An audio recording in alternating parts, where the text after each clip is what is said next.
Guys जो आज का टॉपिक है वो है ब्लाइंड माइंड स्ट्रेटजी के हम लोग प्रोजेक्ट मैनेजमेंट के अंदर ब्लाइंड माइंड स्ट्रेटजी को कैसे अप्लाई करते हैं। तो सबसे पहले तो ये होती क्या है और किस तरीके से काम करती है, ये सबसे पहले आपको ये पता होना चाहिए। तो ब्लाइंड माइंड स्ट्रेटजी जो होती है वो इस तरह से होती है कि जब आप किसी प्रोजेक्ट के अंदर इंटर होते हैं तो आपको उसके बारे में कुछ पता नहीं होता, या तो मिड ऑफ का प्रोजेक्ट आप ऐड किए जाते हो या आपको ऐसा ब्लाइंडली आपको हायर किया जाता है। ठीक है, आपको बताया नहीं जाता कि आप कौन से प्रोजेक्ट के अंदर काम करना है आपने, और आपके स्टेक होल्डर्स को भी नहीं पता होता, क्लाइंट्स को भी नहीं पता होता कि उन्होंने क्या विजन लेके आना है। और आपकी टीम जो होती है वो ब्लाइंडली काम कर रही थी विदाउट डॉक्यूमेंटेशन। तो ये स्ट्रैटेजी होती है, इस वक्त काम आती है। उसके बाद ये होता है कि आप इसको किस तरीके से इम्प्लीमेंट करते हैं। जैसे अभी आप फॉर एग्जांपल तो mid of the project add हुए हैं, तो मिड ऑफ द प्रोजेक्ट जब आप ऐड होते हैं तो उसके बारे में आपको पता ज़्यादा नॉलेज नहीं होता। फिर आप उसको सबसे पहले क्या स्ट्रेटेजी अप्लाई करेंगे, ब्लाइंड मैन स्ट्रेटेजी, आप उसके बारे में कुछ जानने की कोशिश करेंगे। सबसे पहले उसकी अप्स एंड डाउन्स क्या हैं, उसकी क्राइटेरिया क्या है, उसकी टारगेटिंग ऑडियंस कौन सी है, क्लाइंट का माइंडसेट क्या था, आइडिया क्या था प्रोजेक्ट का और किस हिसाब से लेके चले। उसके बाद उसकी डॉक्यूमेंटेशन को आप लुक थ्रू करते हैं। फिर उसके बाद आर्किटेक्ट जो उसका डिज़ाइनर होता है उसके साथ आप कम्युनिकेशन करते हैं, फिर उसको लेके चलते हैं। देन उसके बाद आप उसको अंडरस्टैंड करते हैं, उसको बताते हैं लोगों को कि ये चीज़ें इस तरीके से काम करनी है। फिर उसके बाद प्लानिंग बनाते हैं, प्लानिंग बनाने के बाद आप उसको प्रॉपर तरीके से एग्जीक्यूट करते हैं। अपना प्लान भी ऑब्वियसली आप सबको बताएँगे, शेयर करेंगे, उसके स्प्रिंट्स बनाएँगे, उसको 4 स्प्रिंट के अंदर या 5 स्प्रिंट के अंदर आप उसको कन्वर्ट करेंगे। देन उसके बाद वीकली टास्क उसको रखेंगे, उसकी डेडलाइन को सेट करेंगे, फिर उसके बाद आपको लेके चलेंगे। उसके बाद ये होता है कि समटाइम्स दूसरा सिनेरियो ये होता है कि आप किसी ऐसे प्रोजेक्ट के अंदर ऐड हो रहे हैं जिसके क्लाइंट को भी क्लैरिटी नहीं है, और वो क्लाइंट चाहता है लेकिन काम होना चाहिए। क्लाइंट के पास सिर्फ एक बातूनी आइडिया है उसके पास, उसके बाद ना कोई डॉक्यूमेंटेशन है ना कुछ भी नहीं है। तो हमने उसकी डॉक्यूमेंट उसके बातों के हिसाब से, माइंड के हिसाब से उसको रीड आउट करना है। रीड आउट करने के बाद आपने उसको लेके चलना है। लेके चलने के बाद आपको उसके बारे में एक प्रॉपर डॉक्यूमेंटेशन बनाएंगे, प्रॉपर आइडिया बनाएंगे, प्रॉपर वे बनाएंगे, प्रॉपर विजन बनाएंगे। फिर उसको एक डेमो बना के डॉक्यूमेंटेशन के तौर पर को शो करेंगे। देन जब जैसे ही वो पास करेगा उसके बाद आप उसको आगे लेके चलेंगे। इसके बाद एक सिनेरियो होता है कि जब आपके पास कोई भी आइडिया नहीं होता, कुछ भी नहीं होता, लेकिन आपका एक प्रोजेक्ट होता है जो कि एक डमी प्रोजेक्ट होता है, इसके बारे में आपको कोई इतना ज़्यादा कुछ खास नॉलेज नहीं होता। ठीक है, आपकी जो टीम होती है वो ब्लाइंड इसके ऊपर वर्क कर रही होती है, जो भी उसको क्लाइंट किया जा रहा है वो करना है। तो आप उसके बारे में क्या करोगे, उसके अंदर भी स्ट्रेटेजी किस तरीके से आप अप्लाई करोगे। सबसे पहले आप उसकी नोयत को अंडरस्टैंड करोगे कि कितना का इंपॉर्टेंट प्रोजेक्ट था और क्या क्या चीज़ें हैं इसमें, कितनी इन्वेस्टमेंट हो चुकी है, क्या चीज़ें होगी, इसकी डॉक्यूमेंटेशन क्यों नहीं बनी है, किस वजह से या रीज़न क्या था। सारे उसके अंदर बैक के बारे में, आप जो भी उसके बैकबोन जो होगी उसको आप अंडरस्टैंड करोगे। उसके बाद आप उसका एक आर्किटेक्ट डिज़ाइन बनाओगे। उसके बाद बनाने के बाद उसका एक माइंड मैप बनाओगे कि इसका विज़न ये थे, ये टारगेटिंग ऑडियंस थी, क्लाइंट का माइंडसेट ये था। इस हिसाब से ये लेके चलना है और ये चीज़ें हमने इसमें इम्प्लीमेंट करी है। फॉर एग्ज़ाम्पल के तौर पे अगर आप लॉगिन बटन था तो आपको नहीं, क्लाइंट को नहीं पता लॉगिन बटन क्या होता है, कैसे होता है, और क्यों होता है, और टीम को भी नहीं पता। बस क्लाइंट ने बोल दिया कि ये मैंने यहाँ पर देखा और यहाँ पर अप्लाई कर दो। मुझे ये ऐसा यहाँ पर चाहिए, नज़र आना चाहिए। तो इस सिनेरियो के अंदर आप उसके हर एक चीज़ को प्रॉपर तरीके से आपने खुद ही मैनेज करना होता है। स्प्रिंट को देखना होता है, टास्क को देखना होता है, बग्स की नोयत को देखना होता है, कोड क्लीनिंग को देखना होता है। उसके बाद आपने कोड के स्ट्रक्चर्स को देखना होता है। उसके बाद फ़ोल्डर्स को अंडरस्टैंड करना होता है। उसके बाद आप उसकी जो कंपैरिज़न होता है जिसकी तरफ देख के उसने नई चीज़ बनाई हुई है, उसको भी आपने अंडरस्टैंड करना होता है। उसके बाद उसको अंडरस्टैंड करने के बाद देन आप उसके क्लाइंट से डिस्कस करते हैं, उसको प्रॉपर विज़न के बारे में बताते हैं। समटाइम्स ऐसा होता है कि वो नॉन टेक्निकल बंदा होता है, क्योंकि ज़्यादातर नॉन टेक्निकल बंदे ही इस तरह का मतलब आइडियाज़ प्रपोज़ल लेके आते हैं। तो उस तरह के बंदे को बहुत ईज़ी वे के हम लोग टैकल कर सकते हैं, more than a technical person, कि हम लोग इसको प्रॉपर तरीके से अलाइन करेंगे ताकि अगर हमारे अलावा कोई और भी इसको देखे तो उसको पता हो कि आपने क्या काम करना है, ताकि आपको भी पता हो कि आपने क्या-क्या चीज़ें बनाई है, ताकि आपको प्रोजेक्ट के बारे में नॉलेज आ जाए।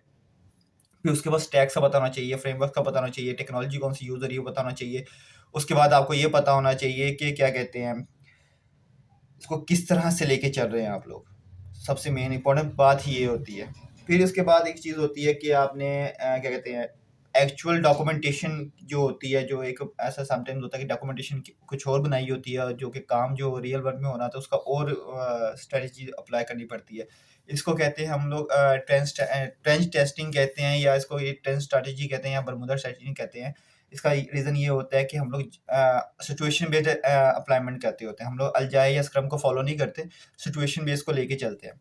तो इसके बारे में डिटेल मैंने अपनी बुक के अंदर लिखा हुआ है, एक्सप्लेन किया हुआ है आपको। लेकिन इसके अलावा जो भी आपको थोड़ा-सा इंटरव्यू देता हूँ कि एक्चुअल डॉक्यूमेंटेशन और एक्चुअल मैपिंग के अंदर क्या फ़र्क होता है। एक्चुअल डॉक्यूमेंटेशन ये होती है कि हम लोगों ने जो आइडिया बनाया था उसको डॉक्यूमेंट किया, हर एक चीज़ के उसके ऊपर काम कर रहे हैं, और टाइम बाय टाइम उसके अंदर कमांड्स ऐड हो रहे हैं। लेकिन जब being the look through on the situation के हिसाब से जब भी हम लोग किसी चीज़ को लेके चलते हैं तो उसके अंदर चेंजिंग बहुत ज़्यादा आ जाती है। जो चेंजिंग जब आती हैं चीज़ों में, तो डेफ़िनिटली जब एक्चुअल मैपिंग करते हैं उसके अंदर बग जो आते हैं, बग लीकेज होती है, उसके बाद रिलीज डेट जो होती है, अल्फा बीटा टेस्टिंग के जो रिजल्ट्स निकलते हैं, उसके बाद क्या कहते हैं टीम के जो कॉन्फ्लिक्ट्स होते हैं, उसके बाद जो भी चीज़ें होती हैं उसको अंडरस्टैंड करना होता है। फिर उसके बाद जाके कहीं एक्चुअल रिजल्ट नज़र आता है जो कि हम लोगों ने डॉक्यूमेंटेशन के अंदर किया होता है। तो डेफिनेटली जब भी हम लोग ये काम करते हैं तो हमेशा ही दूसरी डॉक्यूमेंटेशन के थ्रू काम नहीं होता, हमेशा प्लानिंग के थ्रू काम नहीं होता, कभी कभार हमें सिचुएशन बेस्ड काम करना भी पड़ता है।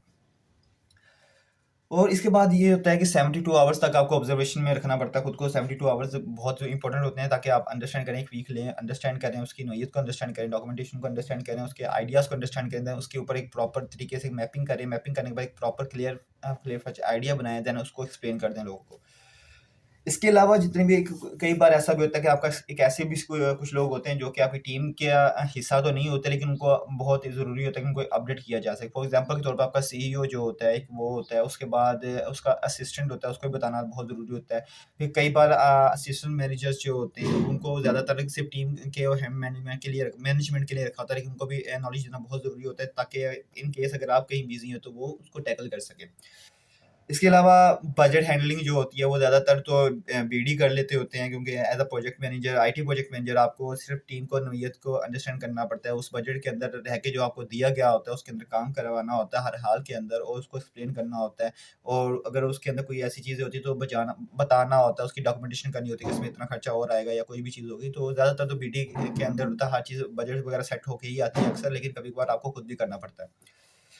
इसके अलावा रियल वर्ल्ड जो सिनेरियोज होते हैं उसके हिसाब से भी तो एक लेगेसी सिस्टम टैप होता है जो कि कह लें कि जो कि किसी चीज़ को मिलिट्री बेस्ड सॉफ्टवेयर को हायर करते हैं, कुछ भी करते हैं, तो उसके अंदर भी डॉक्यूमेंटेशन बहुत ज़्यादा होती है और हर चीज़ होती है। फॉर एग्जांपल तौर पर अगर आप कोई जीरा टाइप का सॉफ्टवेयर बना रहे हैं, उसके अंदर ये ऐसी सारी डिटेल्स दी गई होती हैं कि जिसके बारे में आपको पता नहीं होता। फॉर एग्जांपल टिकटिंग सिस्टम के लिए भी जीरा यूज़ करते हैं और डेवॉप्स अजूरी यूज़ कर सकते हैं, कुछ भी कर सकते हैं, लेकिन इसमें बहुत सारी ऐसी चीज़ें हैं जो कि आपको अंडरस्टैंड करनी पड़ जाती हैं। बाज़ औक़ात ऐसा होता है कि आपके जो कंपनी होती है आपको कहती है कि आपने ये सॉफ्टवेयर यूज़ नहीं करना, वो सॉफ्टवेयर यूज़ करना है। तो डेफ़िनेटली आपको एक बात याद रखनी है कि आप जब भी आईटी इंडस्ट्री के अंदर हो, जब तक हो, तो तब तक आपको एडेप्टेशन का होना बहुत ज़रूरी है कि आप एडेप्ट करते रहो हर एक चीज़ को। ये एक्सक्यूज़ नहीं कर सकते कि भई मेरे पास ये काम नहीं है, मैं ये नहीं कर सकता या मुझसे ये काम नहीं होगा।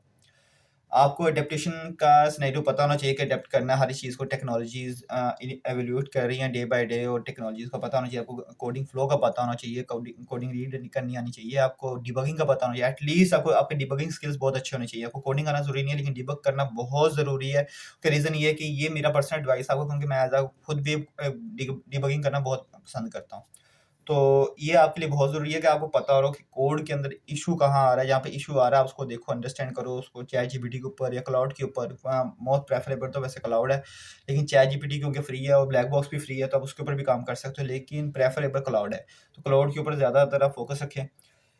इसके अलावा अपनी लिंक्डइन को अपडेट रखें, हर बार उसके अंदर न्यूज़ अपडेट करते रहें, उसको लेके चलते रहें। और इसके अलावा और भी कोई अगर कोई इश्यू आता है, कोई कॉन्फ्लिक्ट आता है, तो उसको आप टैकल करें या उसको एन्जॉय करने की कोशिश करें, उसको सॉर्ट आउट करने की कोशिश करें। उसके बाद टीम के साथ अपनी रवैया बहुत अच्छा रखना चाहिए आपको, क्योंकि हर जगह पे हर किस्म के लोग मिलते हैं, हर किस्म का माहौल आपको मिलेगा, और ये बहुत ज़रूरी है कि आप उस अंदर अडेप्ट कर सकें हर एक चीज़ को। अगेन एडेप्टेशन बहुत ज़रूरी है, it's a very important part being an IT project manager और बीइंग अ आईटी गाय। आपको सॉफ्टवेयर इंजीनियर या कोई भी हो, आपको ये चीज़ों का पता होना बहुत ज़रूरी है।